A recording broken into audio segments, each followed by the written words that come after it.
The UES Phoenix hung in the void, its sleek hull reflecting the light of an unfamiliar star.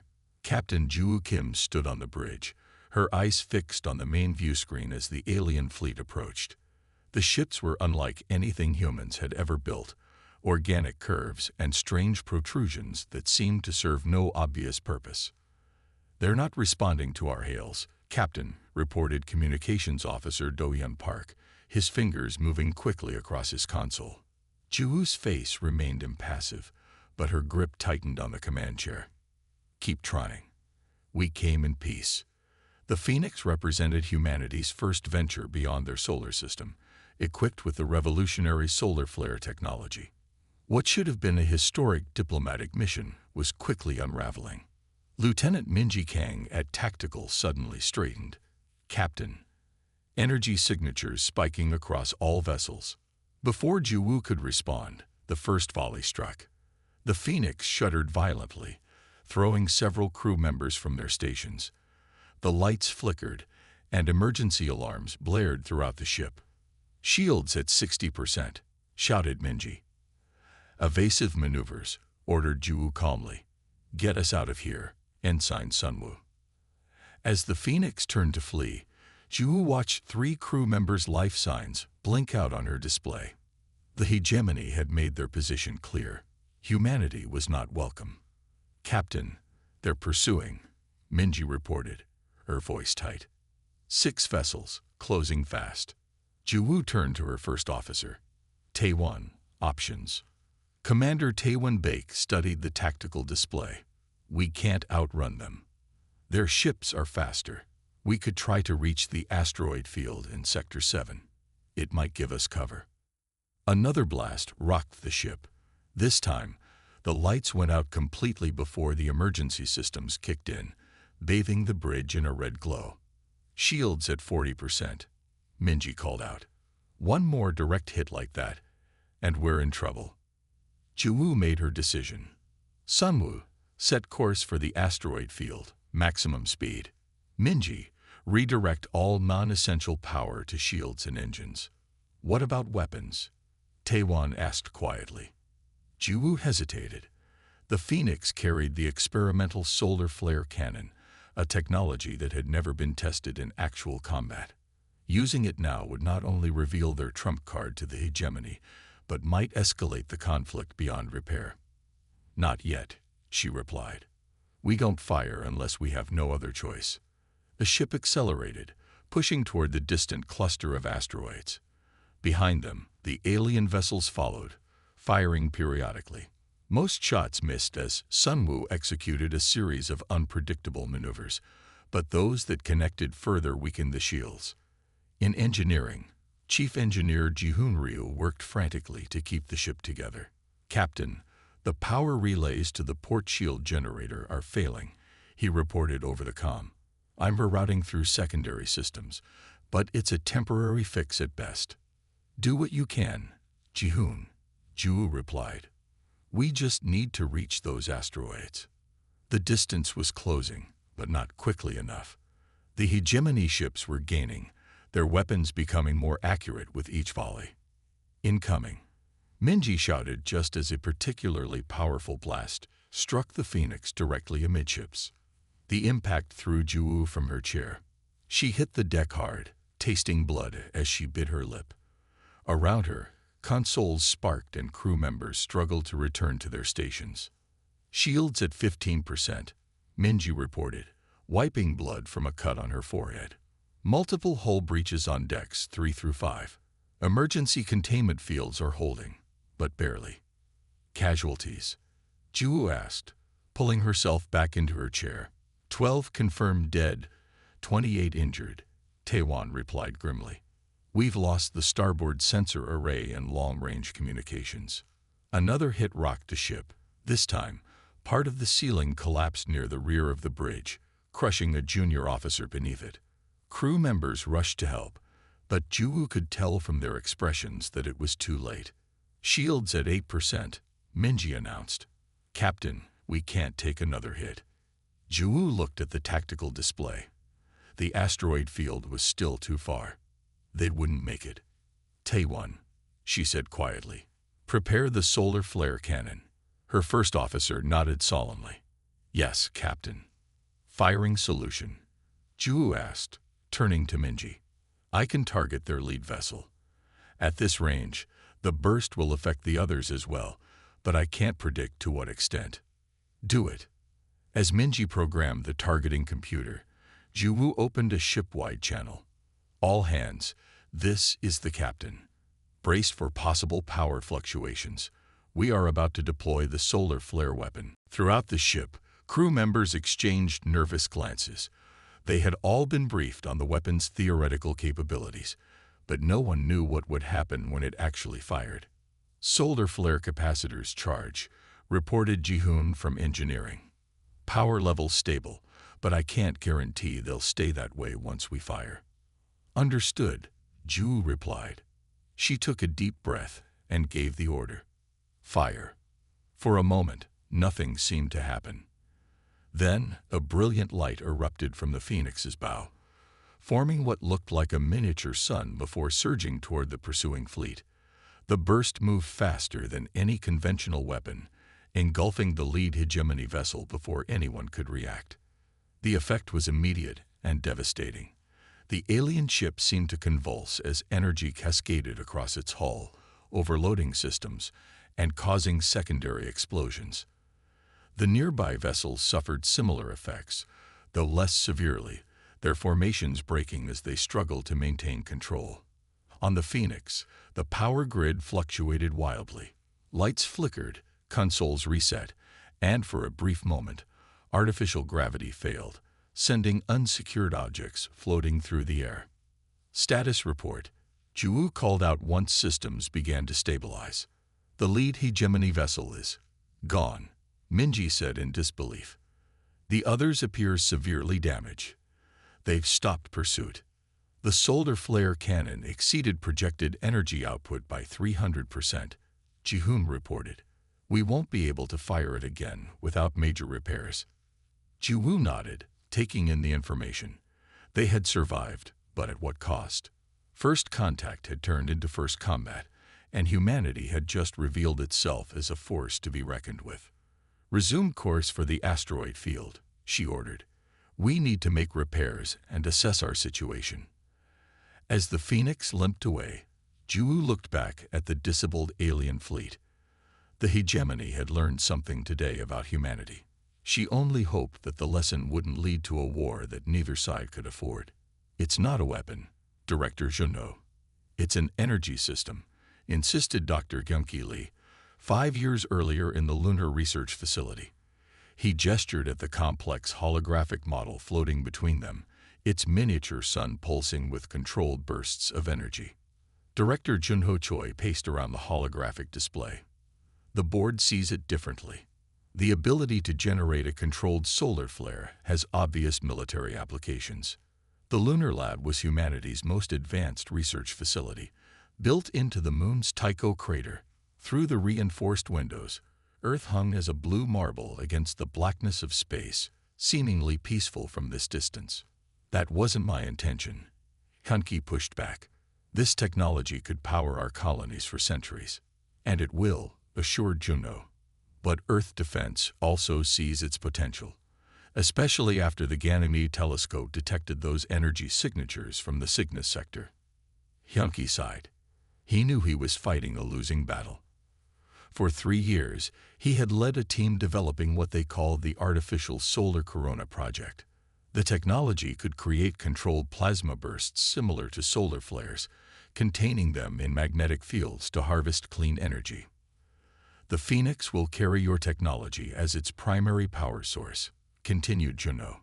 "But it will also be equipped with the capacity to channel that energy outward if needed."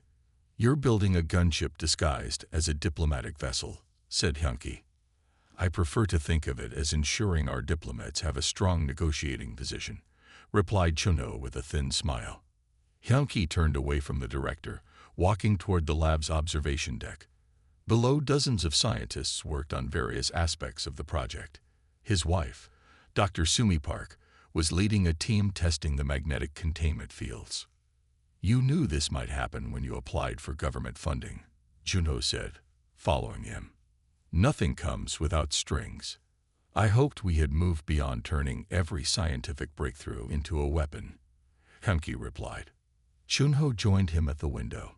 Last month, the Ganymede Deep Space Array picked up artificial signals from 3 separate systems in the Cygnus sector. We are not alone, Hyunki, and we have no idea if they're friendly. Hyunki watched as Suma's team successfully contained a tiny artificial flare in their test chamber. The miniature sun pulsed with energy before collapsing back into a stable state. Show me the data, Hyunki said finally. Junho's eyebrows raised in surprise. I thought you weren't interested in military applications. I'm not, but I want to see these signals myself. The director nodded and led Hyunki to a secure room behind his office. After a retinal scan, they entered a small chamber with a single display terminal. This is classified beyond top secret, Junho explained as he entered a series of codes. Only 15 people in the solar system have seen this data. The screen flickered to life, showing a star chart of the Cygnus sector. 3 stars were highlighted, with data streaming beside each one. The signals show energy patterns consistent with faster-than-light travel, Junho explained. And this one, he pointed to the second star, shows weapons testing of some kind. Energy discharges far beyond our current capabilities. Hyunki studied the data carefully. These are definitely artificial and advanced. Now you understand why Earth Defense is interested in your work, Junho said quietly. We're planning to send the Phoenix as a diplomatic mission, but we need to be prepared. 3 days later, Hyunki called his core team together in the main lab. Suma looked concerned as she noticed the dark circles under his eyes. I've made a decision, he announced. We're going to modify the project to include directed energy applications. A murmur ran through the group. Chun stepped forward. You mean weaponize it? That's not what we signed up for. I've seen the data from Cygnus, Hyunki said. There are other civilizations out there, and they're advanced. This isn't about creating weapons of war. It's about ensuring humanity can defend itself if necessary. The team debated hotly for hours. By the end, 3 researchers had resigned, but the majority stayed. 6 months later, the first prototype of the solar flare cannon was ready for testing. In a remote crater on the far side of the moon, Hyunki and Junho stood in a protected bunker, watching through special filters. Target is in position, reported Sumi over the comm. She had ultimately become one of the strongest supporters of the defensive application, helping to design the targeting systems. Begin test sequence, Hyunki ordered. The cannon, mounted on a fixed platform, hummed to life. Energy collected in its focusing chamber, glowing brighter until it was painful to look at even through the filters. Energy levels at 100%, Sumi reported, releasing in 3, 2, 1.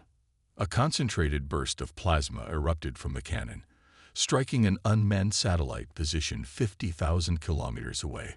The satellite didn't just break apart, it vaporized instantly. The room fell silent. The energy output was 3 times what we calculated, Shuma said finally, her voice small. Hyunki stared at the empty space where the satellite had been. We need to add more safety protocols and better containment fields. Junho placed a hand on his shoulder. It works, Hyunki. You've given humanity a shield. Let's hope it never becomes a sword, Hyunki replied. As construction began on the Phoenix, Hyunki worked tirelessly to refine the technology. The final design included dual-purpose capabilities, a power plant that could fuel the ship indefinitely, and a weapon that could release controlled solar flares at targets. On the day the Phoenix was launched from Earth orbit, Hyunki watched from the lunar base, Shuma by his side. Do you think they'll use it? She asked. I hope not, he replied. But at least they'll have the option if they need it. As the Phoenix disappeared into the distance, becoming just another point of light among the stars, Hyunki couldn't shake the feeling that he had crossed a line that could never be uncrossed. His creation, meant to power humanity's expansion into the stars, might instead become known for its power to destroy. The solar flare capacitors are at 93%, Captain, reported Chief Engineer Gina Yoon over the comm. That's the best we can do with the damage. Juwoo nodded. The Phoenix had been hiding in an asteroid field for 3 days, making repairs after their escape from the hegemony ambush. Her crew had worked around the clock, sleeping in shifts. The ship was still wounded, with entire sections sealed off due to hull breaches, but she was ready to fight again. "It'll have to be enough," she said, turning to her tactical officer. "Commander Minji, targeting solutions." Minji's fingers danced across her console, locked on their shipyard's power core. If we hit it right, the feedback should amplify the effect. The plan was bold, perhaps even reckless. After their escape, they had limped to this remote asteroid field, but instead of running home to Earth, Juwoo had decided to strike back.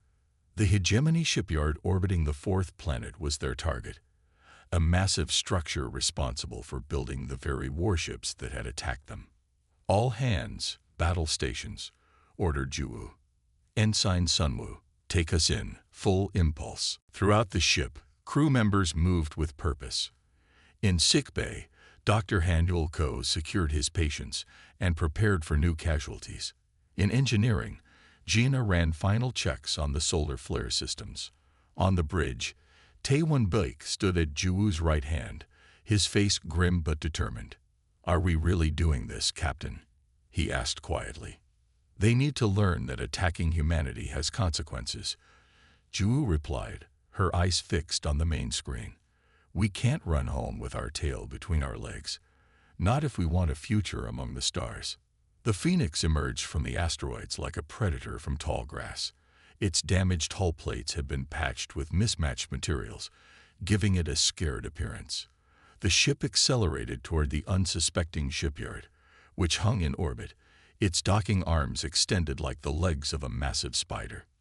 "Distance to target, 40,000 kilometers in closing," reported Minji. "No indication they've spotted us yet. The radiation from the nearby star is masking our approach," added Science Officer Dongwon Lee. "But they'll detect us soon." Juwoo gripped the arms of her command chair. "Time to optimal firing range." 2 minutes, 17 seconds, Minji answered. On the view screen, they could now clearly see the shipyard.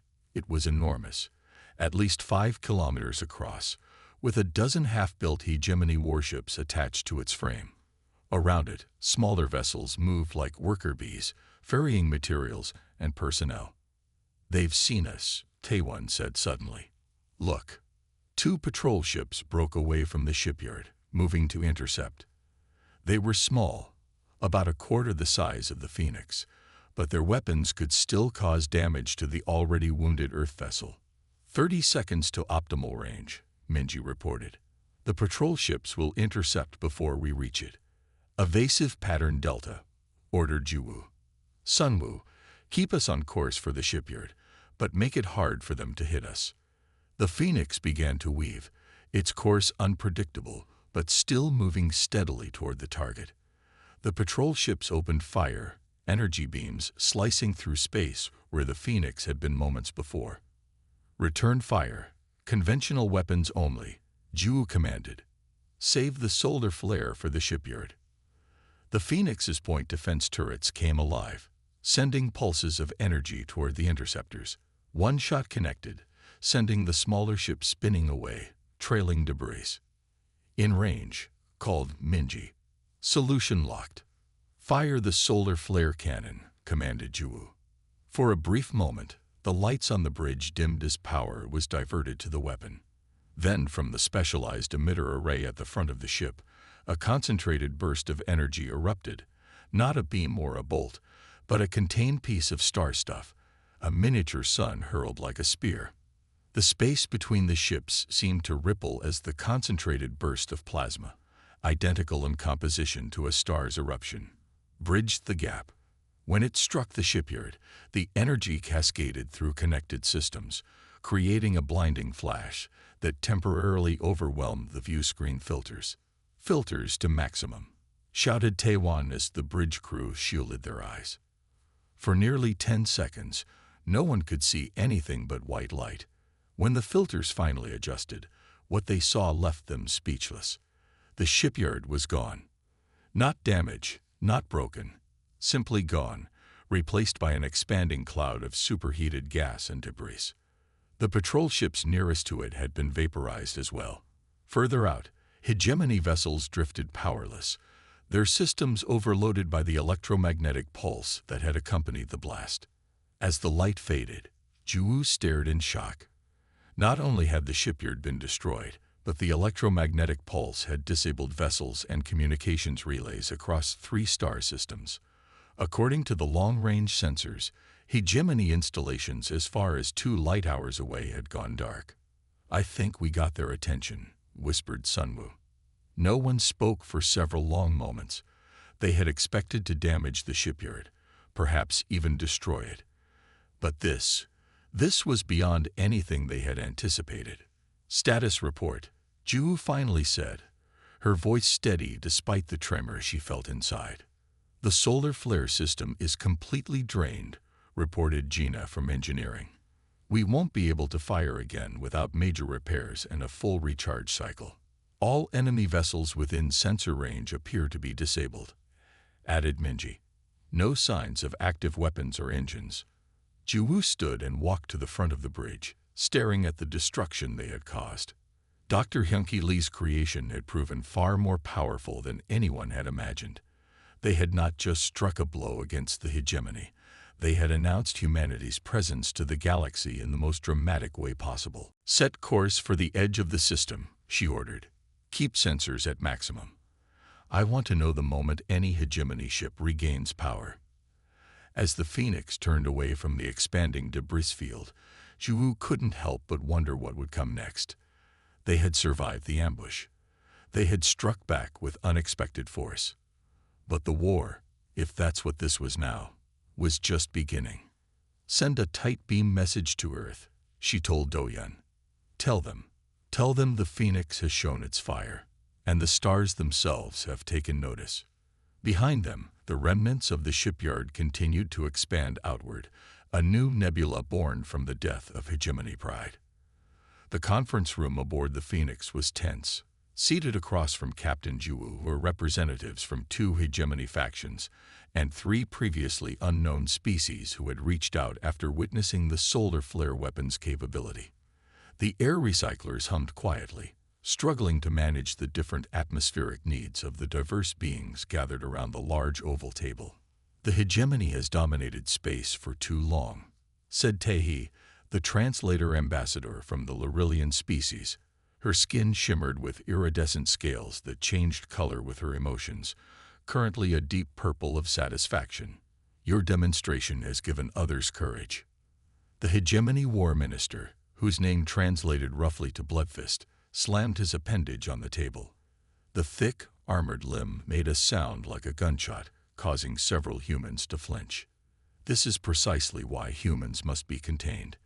Their technology is too destructive," says the species that attempted to destroy our ship without provocation, countered Dr. Hyunki Lee, who had arrived with Earth's diplomatic team on the newly commissioned UES Horizon.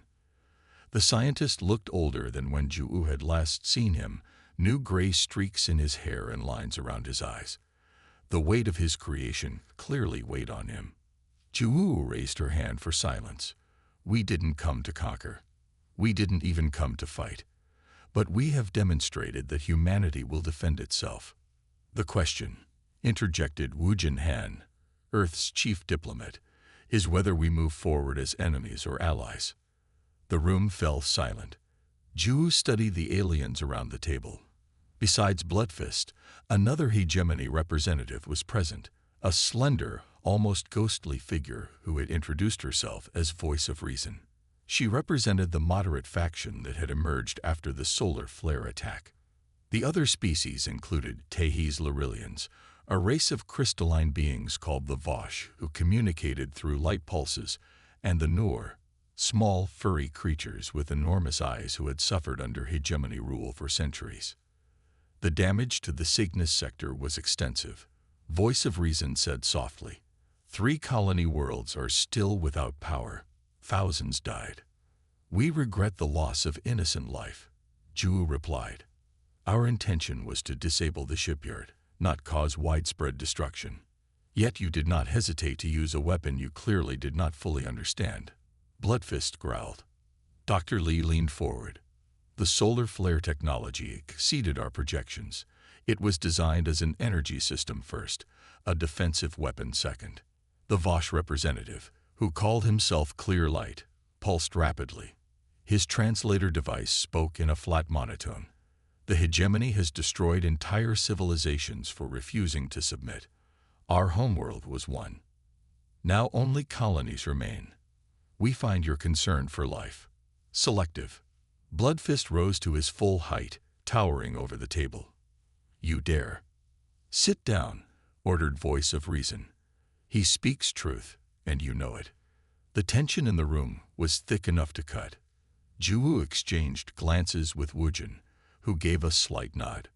Perhaps we should focus on the future, not the past, Ju suggested. Earth is new to the galactic community.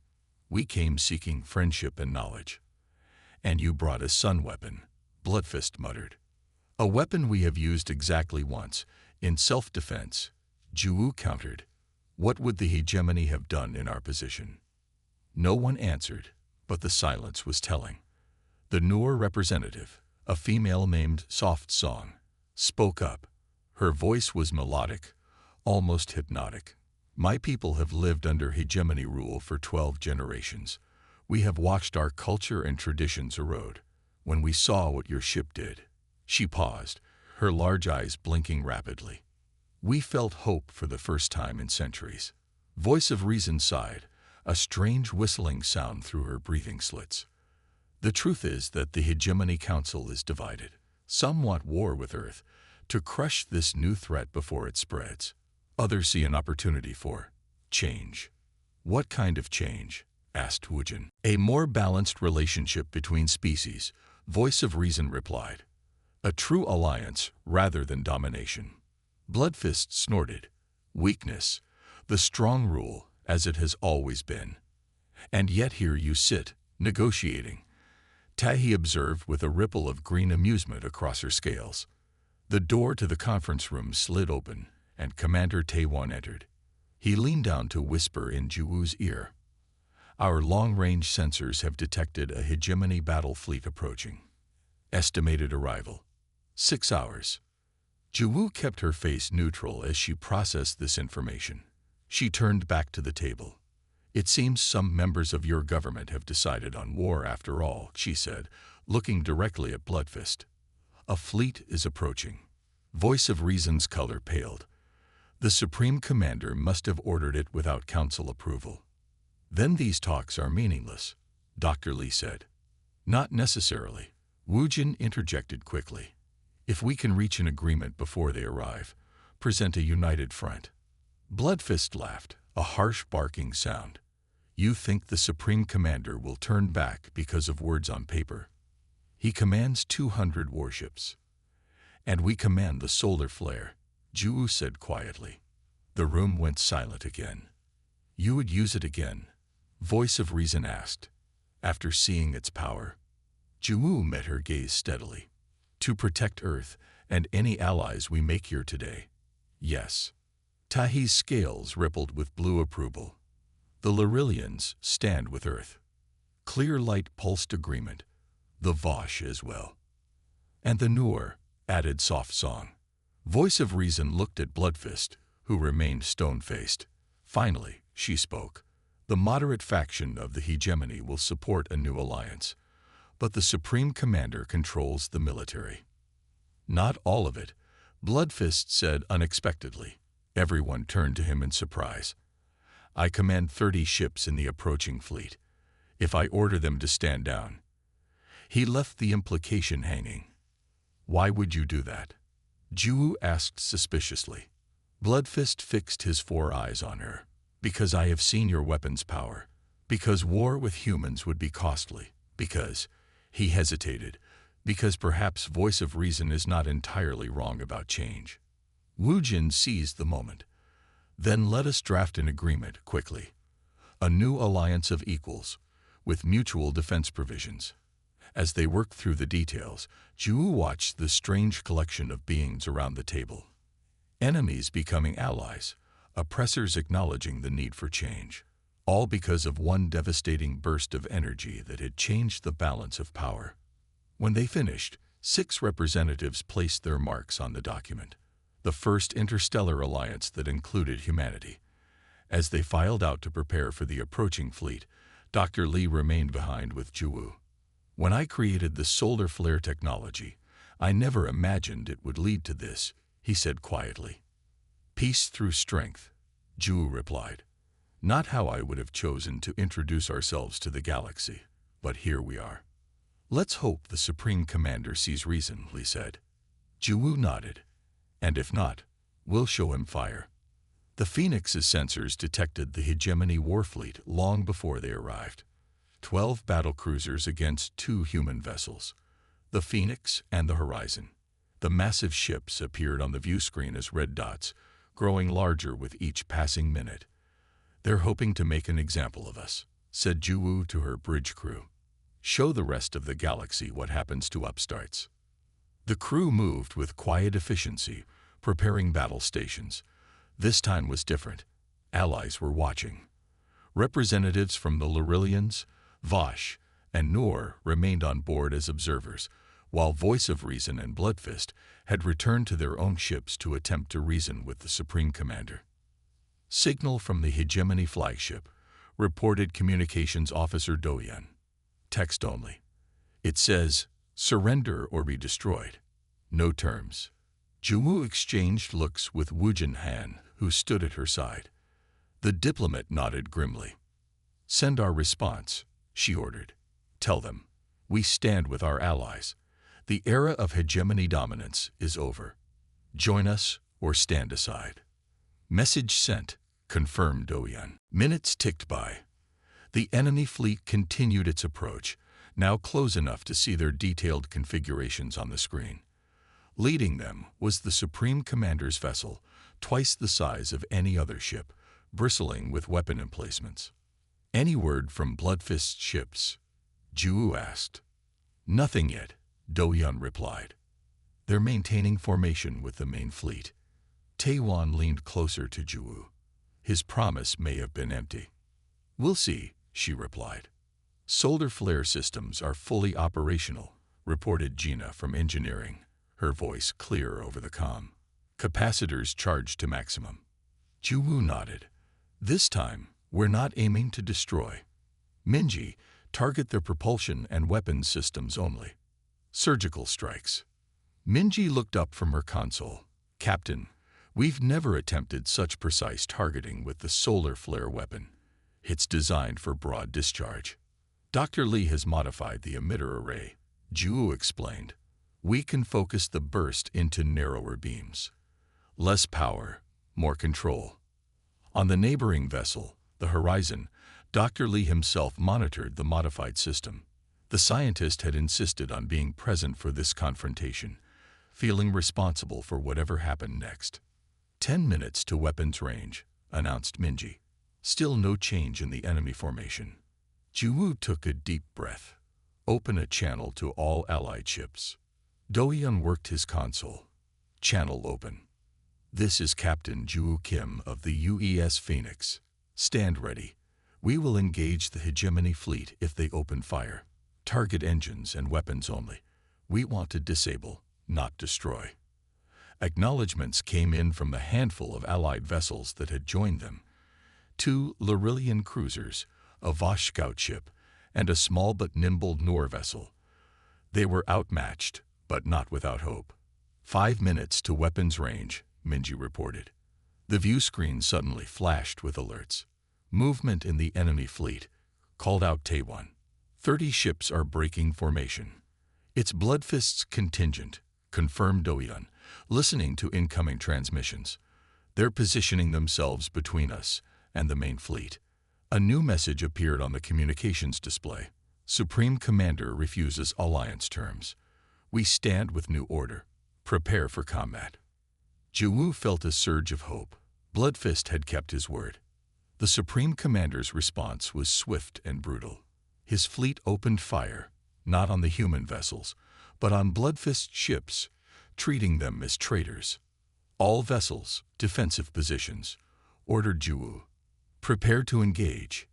When the hegemony fleet opened fire, the Phoenix responded with precisely calculated solar flare bursts. Rather than unleashing raw destruction, the human vessels disabled the attackers with minimal casualties. The modified weapon sent focused streams of plasma that sliced through engine sections and weapon emplacements with surgical precision. Bloodfist ships fought alongside their new allies, catching the Supreme Commander's fleet in a crossfire. One by one, the massive hegemony vessels lost power or control. Some drifted, others spun helplessly in space. On the Phoenix's bridge, Juwu watched as the Supreme Commander's flagship made a final desperate charge toward them. "They're powering up all weapons," reported Minji. "Reading massive energy buildup. Target their main power core," Juwu ordered. Focused burst, maximum precision. The Phoenix's solar flare cannon fired one last time. The energy beam struck the flagship exactly at its vulnerable point. Instead of exploding, the massive vessel simply went dark, all systems failing simultaneously. "Direct hit," confirmed Minji. "Their power grid is offline. Life support systems switching to emergency backup. The remaining hegemony vessels are powering down weapons," added Taewon.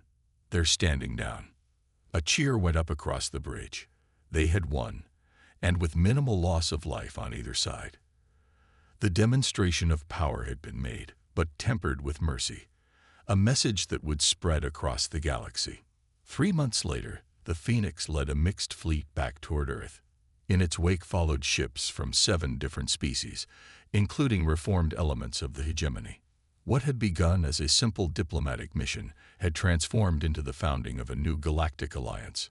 The journey home took weeks, even at maximum speed. During that time, representatives from each species worked together to draft a more permanent agreement, a charter of galactic cooperation that would govern their future relations. Dr. Lee spent much of the voyage sharing his knowledge with scientists from other worlds. The solar flare technology, once feared as a weapon, was being adapted for peaceful uses, powering colonies, terraforming inhospitable planets, and even healing radiation damage to ecosystems. On the final day before reaching Earth, Juwu called the leadership of each species to the Phoenix's observation deck. Together, they watched as the blue marble of humanity's homeworld came into view. "None of us has ever seen your planet before," said Tae, her scales shifting to a thoughtful blue. "It's beautiful. And worth protecting," added Bloodfist, who had become an unexpected ally. "As are all our homes." Voice of Reason nodded. "The hegemony forgot that long ago. We became so focused on control that we lost sight of why we sought it in the first place." On the bridge, Juwu smiled as she recorded her final log entry for this historic mission. "The solar flare technology that was meant to power our expansion has instead become the cornerstone of our security. Not through destruction, but through the respect it commands. Earth has taken its place among the stars not as conquerors, but as equals. Perhaps that was always our destiny." As the fleet entered Earth orbit, signals came in from across the planet. Humanity was welcoming not just their returning heroes, but their first alien visitors. A new age had begun, forged in the fire of a star, tempered by wisdom, and cooled in the waters of peace. Juwu looked at her crew, tired, but proud. They had left Earth seeking new horizons, and had found both conflict and friendship. The Phoenix would soon embark on new missions, exploring the vast reaches of space alongside their allies. "Captain," called Do-Yun from his station, "Earth Defense Command is requesting permission to begin docking procedures for the fleet." Juwu nodded. Tell them the Phoenix is coming home, and we've brought the future with us." The end.